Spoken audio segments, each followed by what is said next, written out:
Apocalipsis capítulo 6 es una escritura muy importante y una que nos hablará de manera profunda, inclusive asombrosa conforme la estudiamos. En esta noche tomamos otro viaje de regreso al futuro conforme vamos al libro antiguo de Apocalipsis, y al hacerlo vemos hacia adelante al desarrollo de la ira de Dios que está por venir en el futuro.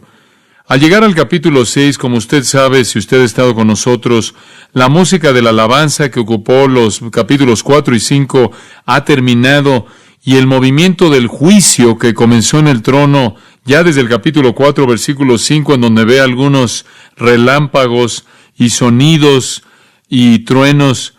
Bueno, eso veía hacia adelante al juicio que comienza en el capítulo 6. Y aquí tiene usted al Cordero de Dios, al Cordero que es digno, el León de la tribu de Judá, ningún otro que nuestro Señor Jesucristo, comenzando a romper los sellos en el pequeño rollo que registra la ira de Dios conforme Cristo vuelve a apoderarse del universo que es suyo y se lo quita al usurpador, esto es a Satanás y a todos sus demonios. Ahora, las visiones de este texto en el capítulo 6 nos llevan al principio de la ira final de Dios. Como ya les hemos explicado, es nuestra convicción que la iglesia es arrebatada antes de que esto suceda, y vemos de hecho que la iglesia está en el cielo, representada por los 24 ancianos que están alabando a Dios y glorificando al Cordero, conforme al Cordero entra a la escena de la historia para derramar estos juicios. Y entonces la iglesia es arrebatada para estar con el Señor y está ahí en la gloria con el Señor conforme este periodo de tiempo, este periodo de 7 años conocido como la tribulación comienza, y conforme los 7 sellos, las 7 trompetas y las 7 copas, todas son derramadas, todos emblemas del juicio final. El mundo del hombre enfrenta una muerte inevitable. El pecado está ahogando al mundo de tal manera que termina con el juicio de Dios. Toda dimensión de nuestra cultura, toda dimensión de nuestra sociedad está escalando en esa pendiente, siendo devastado por la depravación más y más, entregándose a la lascivia, al orgullo, a la autosatisfacción, a la inmoralidad y el rechazo de Dios y Cristo y la verdad de las Escrituras. Y de esta manera el hombre está sentenciado. Su mundo entero está sentenciado a la ira divina. El hombre va a beber de la copa de la ira a su plenitud. Como un escritor lo dijo hace algunos años atrás, el polvo de la muerte está en nosotros. Hemos tenido nuestro pequeño momento en el sol y lo hemos echado a perder. La condenación puede estar muy cercana y podemos estar muy cercano a lo último del hombre moribundo. Jeremías el profeta, usted recordará, vio el periodo venidero del juicio de Dios en referencia a Israel y lo que enfrentarían cuando él escribió: porque ese día es grande, no hay otro como él, y es el tiempo de dolor, de problemas para Jacob. Jeremías 30, versículo 7. Los judíos van a enfrentar la inevitabilidad de la ira de Dios, aquellos que han rechazado a su Mesías. Isaías, por otro lado, también vio la ira final, y la vio no tanto desde la perspectiva de los judíos, sino que en el capítulo 34 de Isaías la vio en referencia a los gentiles. En el versículo 1, acercaos, oh naciones, oíd y escuchad, oh pueblos, que la tierra y todo lo que contiene oiga, y el mundo y todo lo que nace de él. Y él está incluyendo a toda la humanidad, porque la indignación del Señor está contra todas las naciones y su ira contra todos sus ejércitos. Él las ha destruido de manera total, Él las ha entregado a la matanza, de tal manera que sus matados serán arrojados, sus cuerpos dan su olor. Los montes estarán llenos de su sangre y todo el ejército del cielo se va a desgastar y el cielo se enrollará como un pergamino. Todas sus huestes también se gastan como la hoja se gasta y envejece de la vid, o como uno muere de la higuera, porque mi espada está saciada en el cielo. He aquí descenderá para juicio sobre Edom y sobre el pueblo que he entregado a la destrucción. La espada del Señor está llena de sangre, está saciada de grosura, de la sangre de corderos y de cabras, de la sangre de los riñones de carneros, porque el Señor tiene un sacrificio en Borra y gran matanza en la tierra de Edom. Pasando de lo que sucederá en Edom al mundo más amplio del juicio final, el profeta Isaías ve la condenación definitiva y la destrucción de la humanidad. Y entonces oímos por parte de los profetas de la antigüedad, y no solo en esos pasajes, meramente son emblemáticos, que vendrá un día final de juicio, porque para los judíos será el tiempo de aflicción, de tribulación de Jacob, y para los gentiles será la matanza del mundo. Y entonces, cuando vemos a nuestro mundo, tenemos que reconocer que se dirige a la condenación, al juicio. De hecho, nos sentimos como si pudiéramos oír a veces a un mundo que se está ahogando, los últimos suspiros de agonía, por así decirlo. Y en este capítulo, en el cual nos concentramos en esta noche, Apocalipsis capítulo 6, literalmente somos transportados al futuro.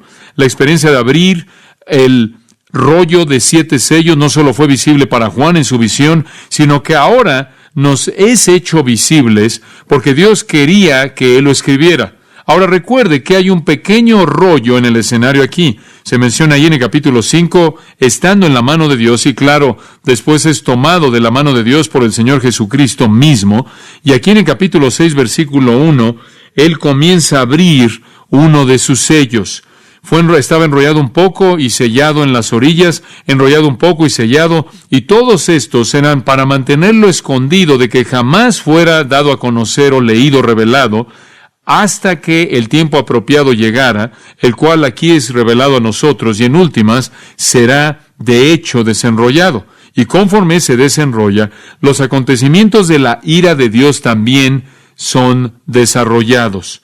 Ahora, hay 7 sellos en este rollo, y vamos a ver esos 7 sellos, y ellos incluyen ese periodo entero hasta la venida final de Cristo. Ahora, en contraste a lo que algunas personas han pensado al ver la profecía, los primeros 3 jinetes traen un periodo de paz y prosperidad, lo vimos en la última ocasión, pero los últimos 3 son fuerzas mortales. El primero, recordará, era paz. Lo que está por seguir no es nada de eso. Ahora, simplemente para recordarle, también estos 4 jinetes son lo que Jesús llama en Mateo 24 el principio de dolores. Y en la expectativa de un nacimiento hay dolores de parto. Esos dolores de parto vienen, en cierta manera, no tan frecuentemente, y después se vuelven más frecuentes y más frecuentes y más frecuentes, hasta que el nacimiento final se lleva a cabo. Y lo mismo es el caso de los acontecimientos que van a ocurrir durante este periodo de tiempo. Viene un acontecimiento final, la venida de Cristo para establecer su reino. Ese es el nacimiento que se tiene aquí en mente. Los dolores de parto son esos acontecimientos que son preliminares a eso y comienzan a ser más y más rápido, hasta que llegan al acontecimiento final. Es una analogía muy vívida. Habrá dolor y después más dolor y después más dolor y más dolor, más rápido, hasta el dolor final y definitivo de la venida de Cristo y la destrucción de todos los impíos sobre la faz de la tierra. El comienzo de los dolores de parto, usado en Mateo 24:8, esa frase, describe entonces la primera mitad del periodo final y realmente es paralelo a los primeros 4 jinetes que Juan ve en su visión. El 5º sello es severo, es una persecución severa y se extiende por todo el mundo, y esa persecución se retrata aquí en el 5º sello, como usted lo ve en el versículo 9. Cuando abrió el 5º sello, vi bajo el altar las almas de los que habían sido muertos por causa de la palabra de Dios y por el testimonio que tenían. Obviamente, ya al llegar al punto medio de este periodo de 7 años, la gente ha sido salvada. Hay gente que ha sido salvada. Hay gente que se ha convertido en esos primeros 3.5 años. La iglesia ya se fue antes de que el periodo comenzara en el rapto, pero en la primera mitad habrán personas redimidas y después serán matadas. Y estarán clamando en el versículo 10, ¿hasta cuándo, oh Señor, santo y verdadero, no juzgas y venga nuestra sangre en los que moran en la tierra? Y estos también indican en el versículo 11 que han sido glorificados porque tienen túnicas blancas y están reposando, y el número de sus consiervos y sus hermanos que serán matados también está por ser completado. Entonces, aún hay más por ser matados. Entonces, el punto del medio, el 5º sello aquí realmente es la persecución, y también tiene un acontecimiento único dentro de esa persecución llamado la abominación desoladora. Eso es de lo que se habló en Daniel capítulo 9, versículos 24 al 27. Esto es cuando el anticristo profana el templo en Jerusalén, comienza la persecución de los cristianos, la persecución de los judíos, y se levanta a sí mismo como Dios. Y después tenemos la persecución mundial. Después de eso, en la segunda mitad, lo que Jesús llamó en Mateo 24 la gran tribulación, ese fue el nombre de la segunda mitad. La primera mitad, el comienzo de los dolores de parto, la segunda mitad, la gran tribulación, y en esa segunda mitad la persecución continúa. Después viene el sexto sello y después el final, la venida del Señor Jesucristo y la matanza de los impíos. La abominación entonces que se lleva a cabo por parte del anticristo en Jerusalén, de acuerdo con Daniel 9:27, se encuentra en el punto medio a la mitad del periodo de 70 años. Daniel dice que sucede a la mitad de la semana, en algún punto en medio. De hecho, es en periodo de 7 años. Eso detona la gran tribulación. Ese es el interruptor que hace que la humanidad entre a la gran tribulación. Los últimos 3.5 años, 42 meses, 1260 días antes de la venida de Cristo, los 2 sellos finales, las trompetas finales y las copas, los juicios finales de las copas. Entonces, los acontecimientos descritos en el rollo, cuando es desenrollado de manera plena, van a incluir los 7 años completos de la ira de Dios. Y la última parte la podríamos llamar el día del Señor. La furia final, cuando Dios mismo viene en la forma de Cristo e implementa su propio juicio, pero ese día final del Señor es precedido por juicios divinos que estamos viendo abrirse en estos primeros 5 sellos. Ahora, conforme cada sello es abierto, la secuencia del juicio se desarrolla de manera vívida. Recordemos el primer sello, versículos 1 y 2. Vi cuando el Cordero abrió uno de los sellos y oí a uno de los 4 seres vivientes. Usted recordará que los 4 querubines que rodeaban el trono de Dios, los explicamos antes, estas 4 criaturas vivientes, cada una tiene un papel, una función que jugar. El primero, dice aquí, él dijo como con voz de trueno, lo cual, claro, encaja la idea de juicio. Él dice, ven, y él está hablando a un jinete. En el versículo 2, un caballo blanco viene y hay un hombre sentado sobre él, y tiene un arco y una corona les dada, y viene a conquistar, conquistando y para conquistar. Esto, como lo señalamos a detalle, simboliza la paz mundial breve e engañosa. El jinete y el caballo no es un individuo en particular, sino una fuerza de paz.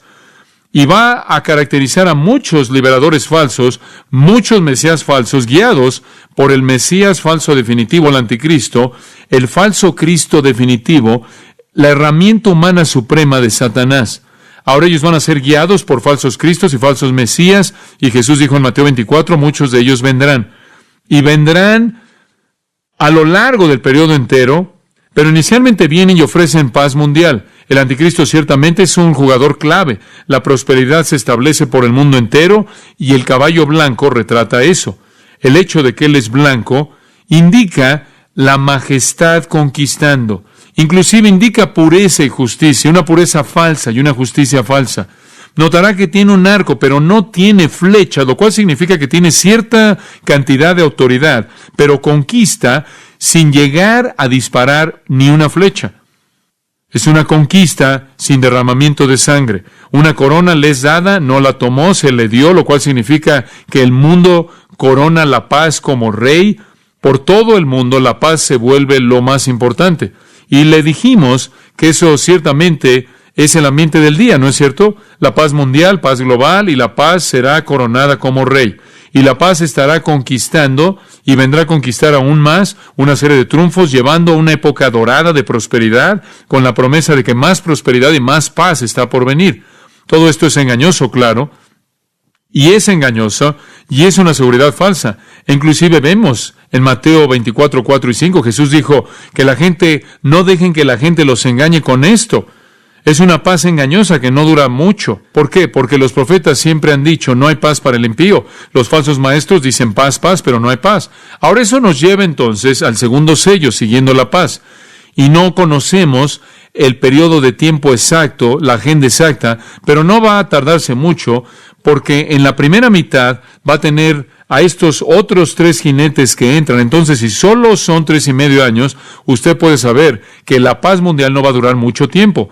Juan todavía está en el cielo cuando usted llega aquí a los versículos 3 y 4, transportado allá al principio de la visión en el capítulo 4, versículo 1, pero las visiones ahora están retratando acontecimientos que suceden en la tierra. El siguiente dolor de parto, que se va a incrementar en intensidad hacia el acontecimiento final de la ira de Dios y la venida de Jesucristo, puede ser entendido claramente si usted tan solo ve los versículos 3 y 4. Cuando abrió el segundo sello, oí el segundo ser viviente que decía, ven y mira. Y salió otro caballo bermejo, y al que lo montaba le fue dado poder de quitar de la tierra la paz, y que se matasen unos a otros, y se le dio una gran espada. Es otra razón por la que sabemos que el primer jinete es paz, porque el segundo quita la paz. En una palabra, el segundo jinete no es paz, el segundo jinete es guerra mundial.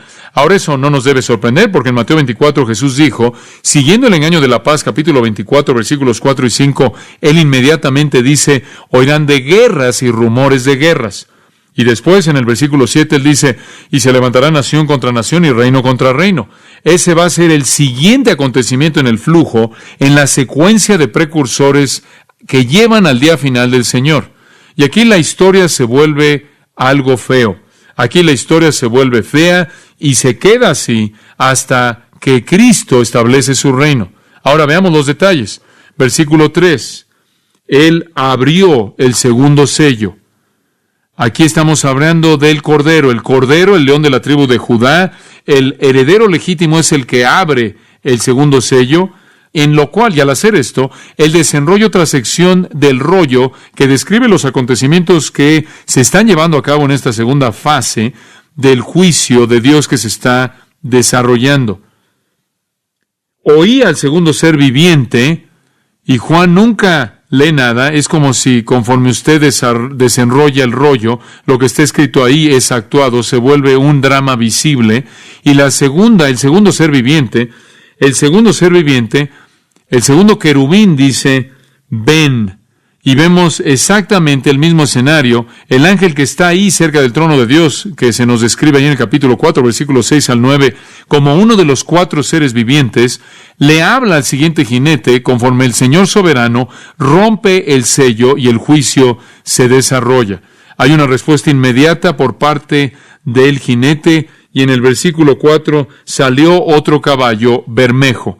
Ahora, no quiero tomar el tiempo en esta noche, pero si quiere usted llevar a cabo un estudio interesante, simplemente vea en su concordancia y rastréelo a lo largo del Antiguo Testamento y encontrará que, sea que usted esté leyendo Job 39, Proverbios 21, el Salmo 76 o en Jeremías 6, Isaías 43, Zacarías 9 o Zacarías 10, los caballos están asociados con el triunfo, con majestad, con poder, con fuerza.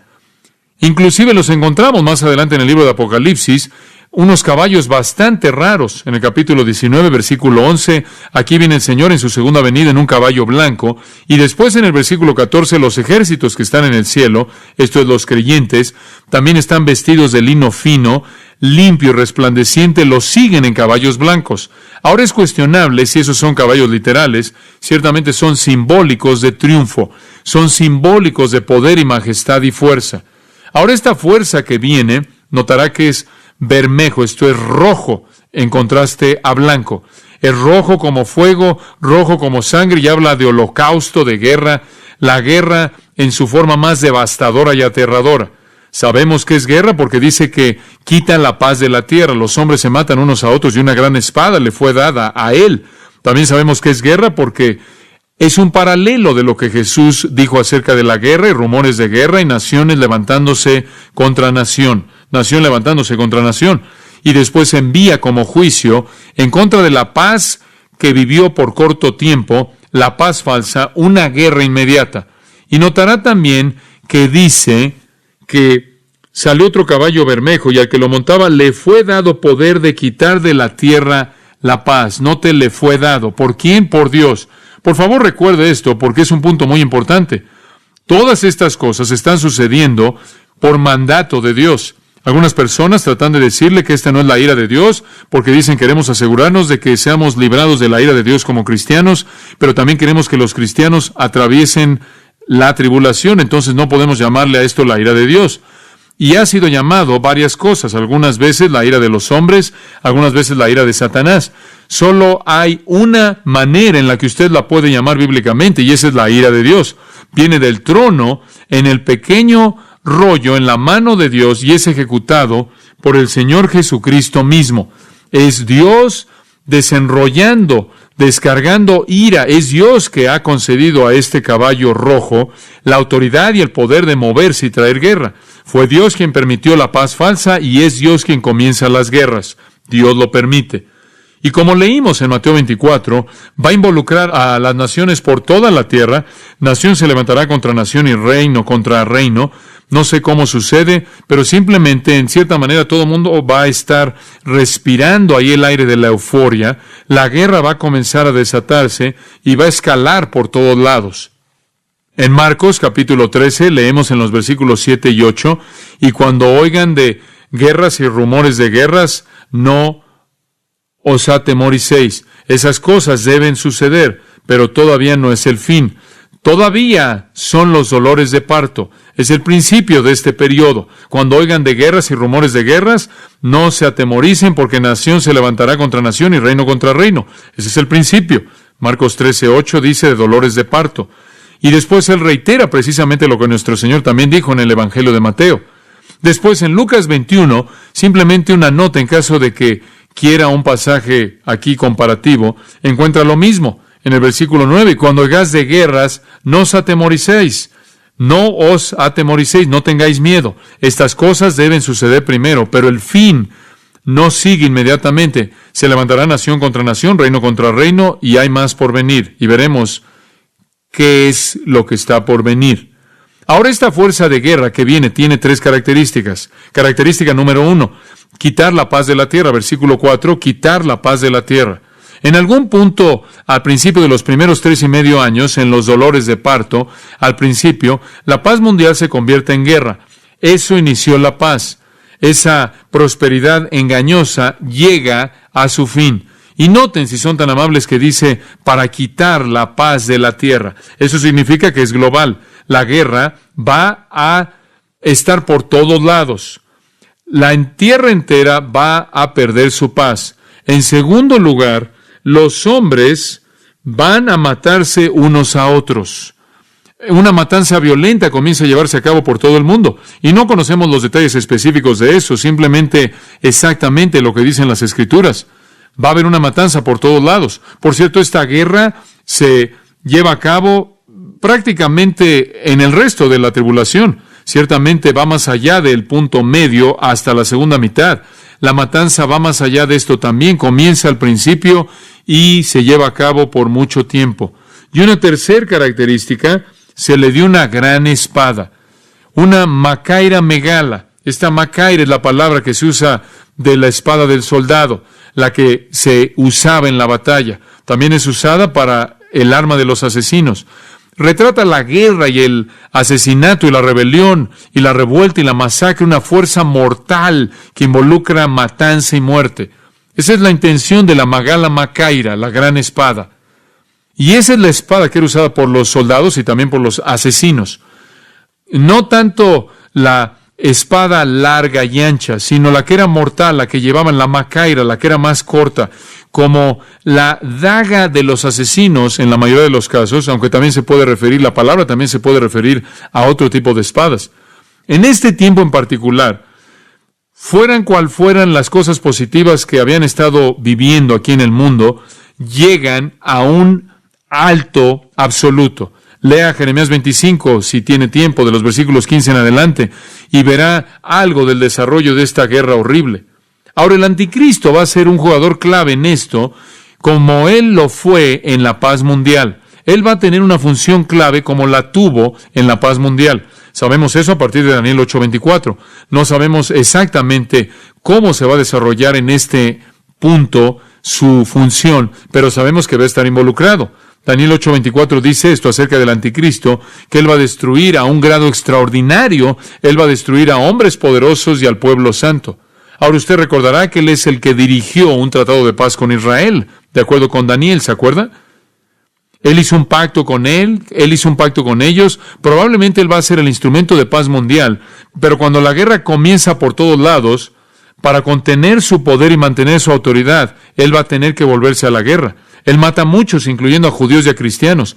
Él quizás no inicie las guerras, él puede estar intentando resolverlas hacia el punto medio de la tribulación y después lleva a cabo su obra perversa de abominación, y eso es solo parte del holocausto que él produce. Y vea por un momento, si es tan amable, Daniel 11. No quiero entrar sin por lo menos darle un toque del escenario en el cual se mete el anticristo. En Daniel capítulo 11, versículo 36, dice que este anticristo, llamado el rey, que hará lo que él quiere, el rey voluntarioso, el anticristo va a exaltarse y a elevarse por encima de cualquier Dios, de todo Dios. Él se vuelve un dictador mundial. Él habla cosas monstruosas contra el Dios de dioses, Daniel 11:36.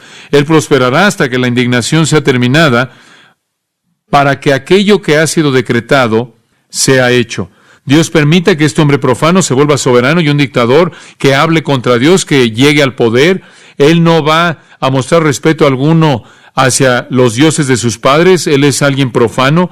Él no muestra consideración hacia el deseo de las mujeres. Ahora eso podrá ser una referencia al deseo de las mujeres, siendo una frase que los judíos solían usar para hablar del Mesías. Esa es una posibilidad.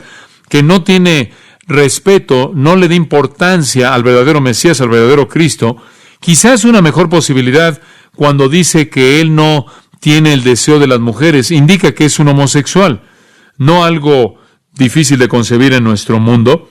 Él no mostrará consideración alguna para ningún otro Dios y se va a magnificar, se va a elevar a sí mismo sobre todos los hombres. Él va a honrar al Dios de las fortalezas. Este es el Dios de la fuerza, un Dios a quienes sus padres no conocieron. Él honrará con oro, plata, piedras preciosas y tesoros. Él va a ser extremadamente rico para poder financiar sus guerras. Él va a tomar acción contra la más fuerte de las fortalezas con la ayuda de un Dios extraño.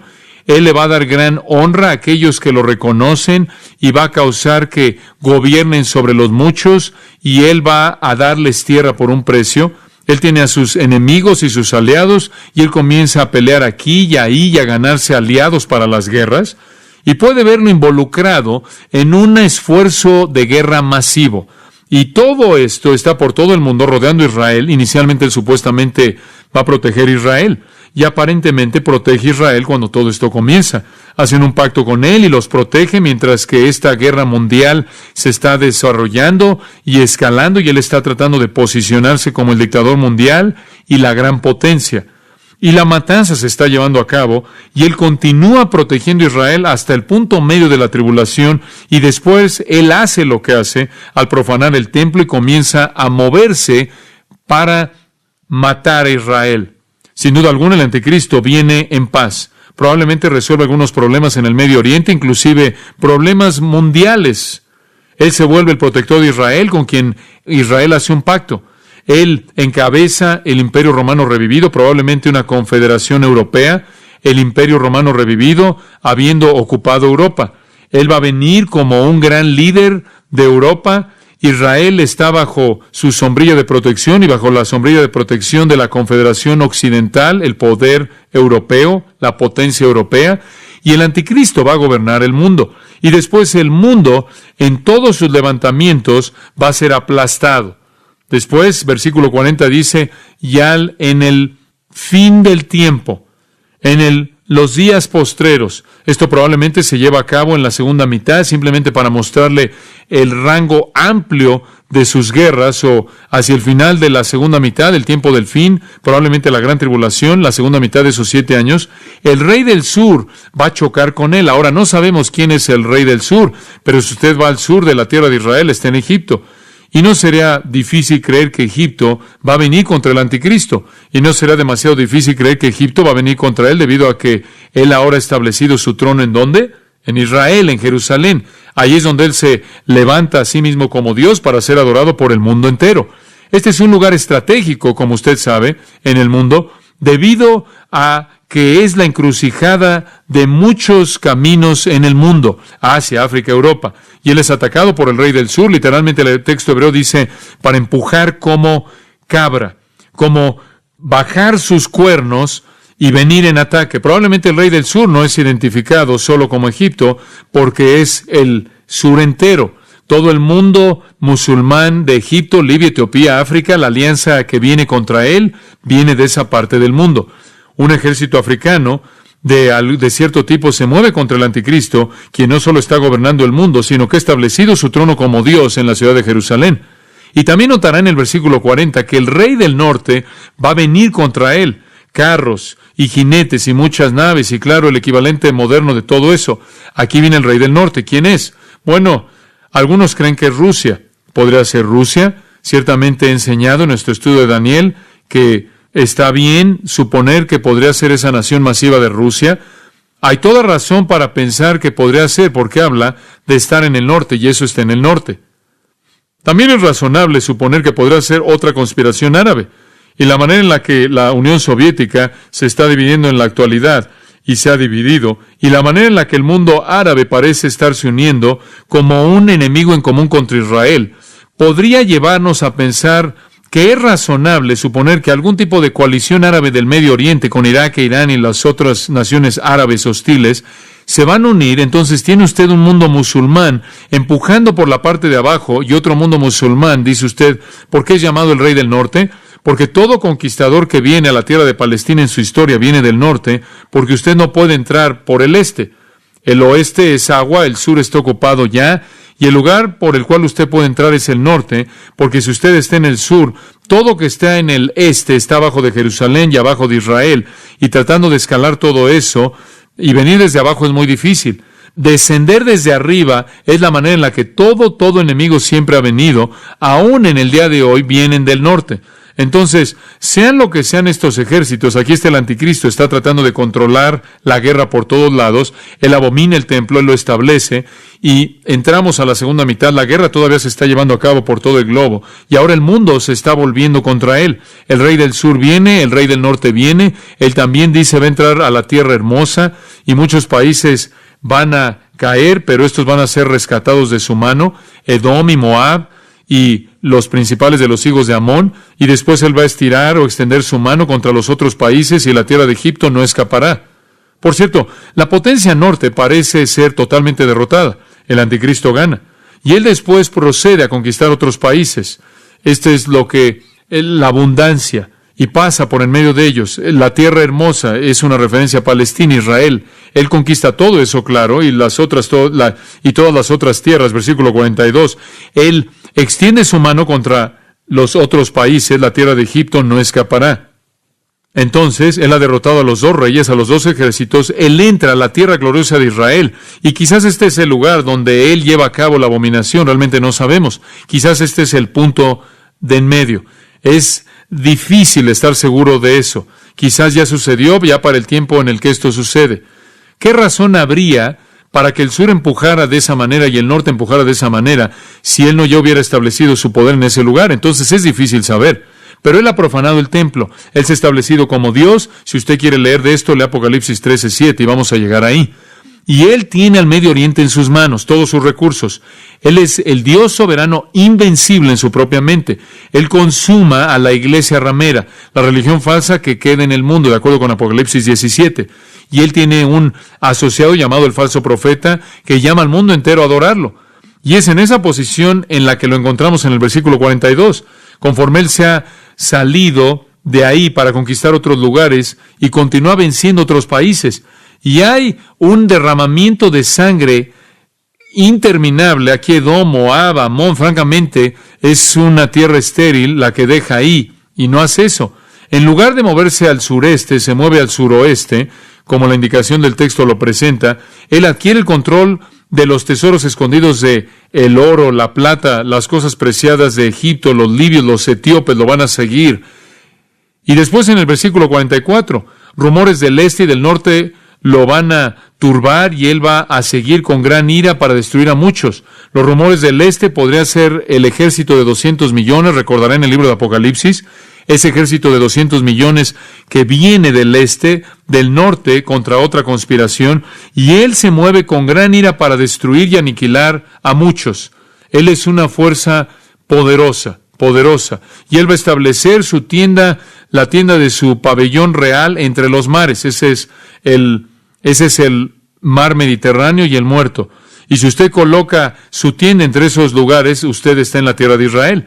Él coloca su palacio, su lugar de poder, en el monte mismo santo de Sión, y él va a llegar a su fin, él va a encontrar ahí quien lo aplaste.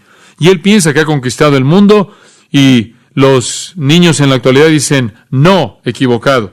No va a suceder porque el Señor va a venir. Entonces, las guerras comienzan al principio y se esparcen, y en algún punto la abominación desoladora y esta guerra sigue incrementándose hasta que Cristo regresa a conquistarlo. Ahora usted puede regresar, si es tan amable, al libro de Apocalipsis. Conforme usted ve este jinete de la guerra, este es el principio de los dolores de parto y empeora. Daniel parece mostrarnos las guerras que se incrementan conforme el anticristo se involucra en ellas. Entonces, el comienzo de guerras en la primera mitad se lleva a cabo hasta el final y sigue hasta el final. La última intención, el último intento del hombre por salvar a su sociedad termina en un holocausto mundial y todo comienza a desintegrarse. Viene la guerra, se queda y escala hasta el final. Ahora observe el tercer sello, versículo 5. Aquí encontramos la misma introducción. Cuando abrió el tercer sello, oí al tercer ser viviente que decía, ven y mira. Y miré. Y aquí hay shock en esta palabra, miré. Y he aquí hay sorpresa. Un caballo negro, y el que lo montaba tenía una balanza en la mano. Y oí una voz de en medio de los 4 seres vivientes que decía, 2 libras de trigo por 1 denario, y 6 libras de cebada por 1 denario, pero no dañes el aceite ni el vino. Entonces, el tercer sello es abierto, y el tercer jinete viene. Y la respuesta de asombro de Juan es indicada en la palabra, en la frase, he aquí. Y él ve un caballo negro, y negro es el color del hambre. Lea Lamentaciones capítulo 5, versículos 8 al 10, y verá el negro identificado como el color del hambre. El hambre es el efecto de la guerra mundial. Jesús dijo esto también. Jesús dijo, después de que se levante nación contra nación y reino contra reino, habrá hambre. Mateo 24, 7. Esto también es el juicio de Dios. Él lo ha hecho antes. Ageo 1, Ezequiel 4. Dios ha traído hambre antes y la volverá a traer. Cuando se lleva a cabo este tipo de guerra por todo el globo, la gente va a dejar de producir. La matanza es tan grande, como lo veremos en un momento, que las provisiones de alimentos son destruidas. Y usted puede imaginar que una guerra a este nivel, con el tipo de armamento que tenemos en la actualidad, va a ser devastador. Y como resultado de esto, se va a racionar el alimento debido a la escasez de alimento. Esa es la razón por la que dice en el versículo 5 que el jinete en el caballo negro también tiene un arma. No es una gran espada como la del otro jinete, sino que tiene aquí una balanza en la mano. Y eso es usado para medir. Y lo que significa eso es que el alimento va a ser racionado, va a ser medido. Se va a pesar el alimento, van a haber filas para tener alimento. Y podemos entender eso, ¿no es cierto? Algunos de ustedes inclusive pueden recordar las filas en las que se tenían que formar para adquirir alimento en la Segunda Guerra Mundial. Algunos de ustedes han visto retratos de filas que hacía la gente para poder conseguir alimento en Europa Oriental. Gente muriendo de hambre por todo el mundo se está formando. Usted ha visto en países de tercer mundo en la actualidad donde se raciona la comida. Y después a la mitad, esto es asombroso, en el versículo 6, y oí una voz de en medio de los 4 seres vivientes. Usted dígame, ¿quién está en el centro de los 4 seres vivientes? ¿Quién está en el centro? ¿Alrededor del trono de quién están? Este es el trono de Dios. El trono de Dios. Entonces, no hay duda alguna en mi mente de que Dios está aquí hablando, porque estas criaturas, estos 4 ángeles vivientes, estos 4 querubines, están rodeando el trono de Dios. Y en medio del trono, la voz de Dios. Y Dios dice, 2 libras de trigo por 1 denario y 6 libras de cebada por 1 denario, pero no dañes el aceite ni el vino. Dios está hablando. De nuevo es un recordatorio de que este es un juicio de Dios. Él también habla, por cierto, en el 5º sello, allí en el versículo 11. Dios habla. Y entonces, no debemos estar demasiado seguros de que Él no está hablando aquí. Él habla del hecho de que esto tiene que suceder por un rato hasta que toda persona que va a morir en el versículo 11. Aquí está Dios quien habla y Dios dice, aquí están las condiciones, 1/4 de trigo por 1 denario. Ahora, permítame decirle lo que eso significa. 1/4 de trigo sería sustentar a una persona con un apetito muy moderado durante un día. 1 denario es el sueldo de un día.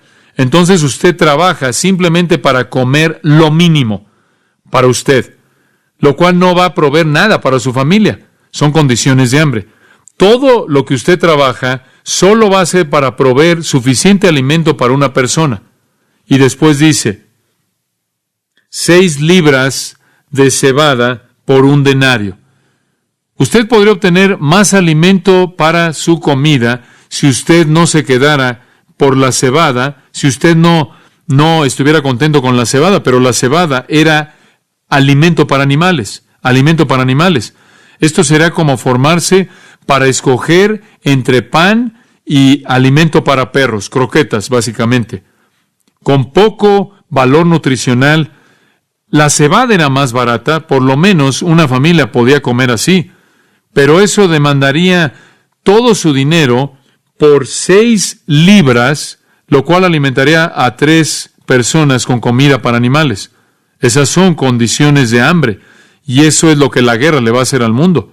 Y después Dios dice, pero no dañes el aceite ni el vino.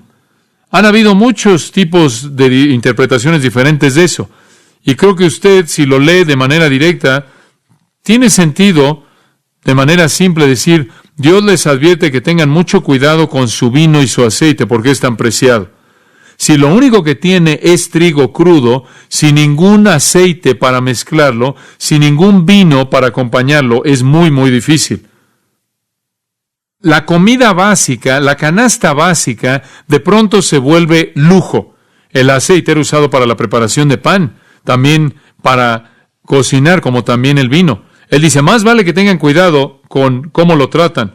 No lo lastimen, no lo desperdicien, no lo dañen, es preciado. Va a ser medido y tratado con cuidado tremendo.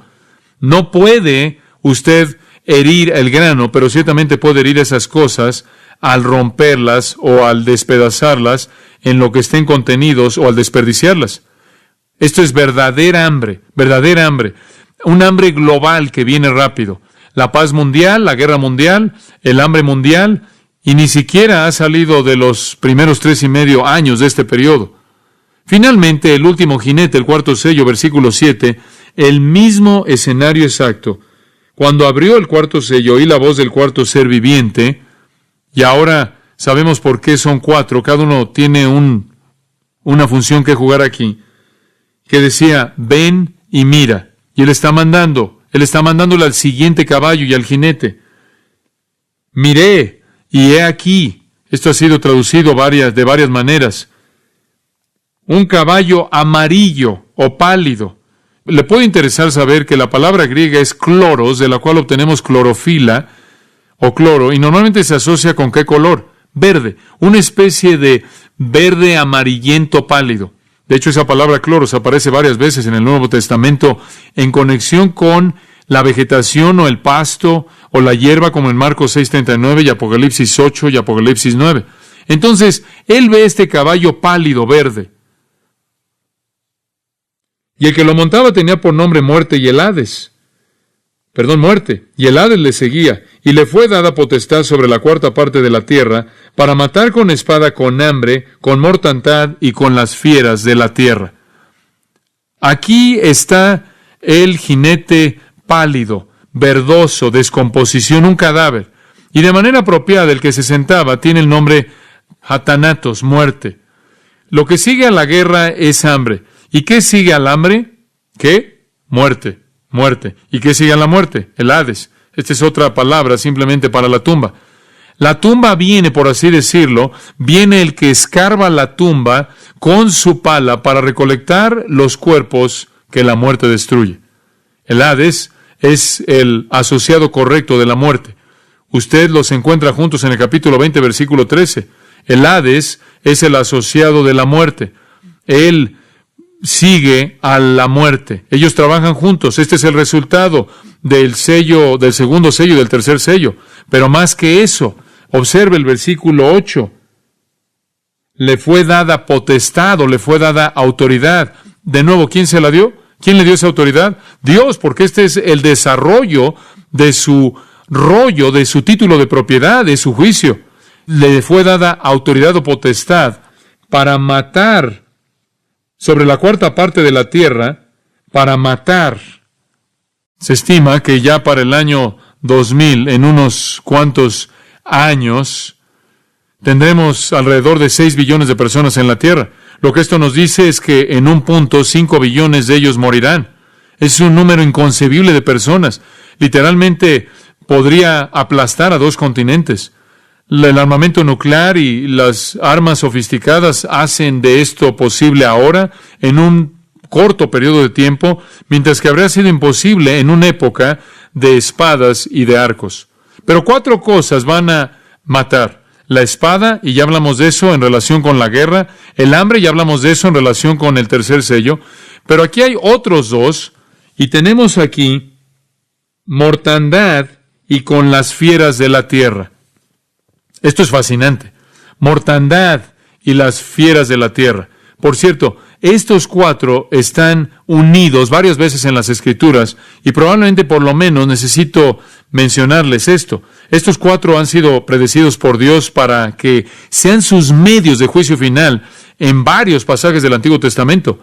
Jeremías 14:2, él dice, voy a traer un fin a ellos mediante la espada, hambre y pestilencia o mortandad. Y él ahí tiene 3 de los 4. En Jeremías 24:10, voy a enviar la espada, el hambre y la mortandad o pestilencia sobre ellos. Y de nuevo, en el capítulo 44 de Jeremías, estas cosas van de la mano. Capítulo 44, versículo 13, voy a castigar a los que viven en la tierra de Egipto, así como castigué a Jerusalén con la espada, con hambre y con mortandad o pestilencia. Ahora, lo que usted tiene es la espada, lo cual lleva al hambre, lo cual lleva a la mortandad. En donde cae la espada y existe hambre, usted tiene a la mortandad que lo sigue. En Ezequiel, por ejemplo, solo 2 pasajes. Capítulo 6, versículo 11. Así dice Jehová Dios. Yo, debido a las abominaciones malas de la casa de Israel, caerán por espada, por hambre y por plaga. Allá hay otra palabra para pestilencia o mortandad. Espada, hambre y plaga.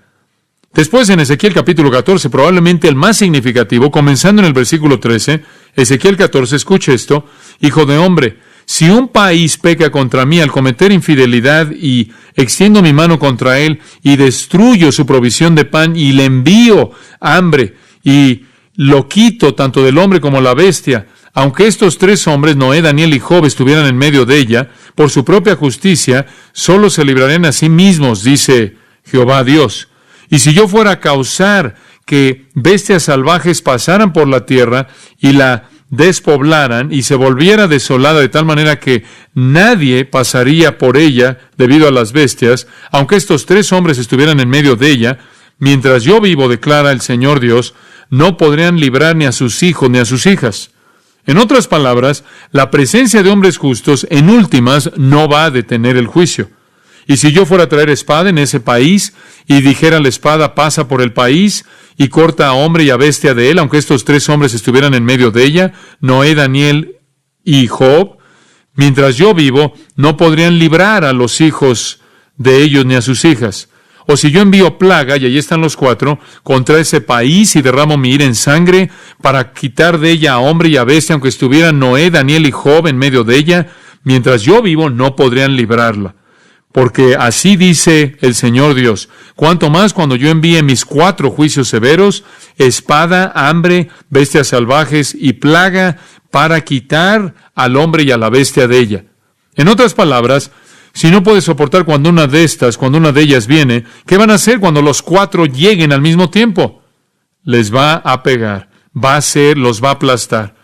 ¿Qué es mortandad? ¿Qué es pestilencia? De hecho, es la misma palabra griega que se usa para la palabra muerte, thanatos, pero aquí se refiere a la causa de la muerte. Jesús dice que habrá temblores. Siguiendo el hambre, puede haber una palabra que eso incluye el desastre natural. Y creo que eso es correcto. Si usted tiene guerra al nivel que va a estar sucediendo en este tiempo en particular, con el tipo de armas que tenemos en la actualidad, va a haber un cataclismo de temblores creado por las bombas y los misiles y toda esa destrucción devastadora.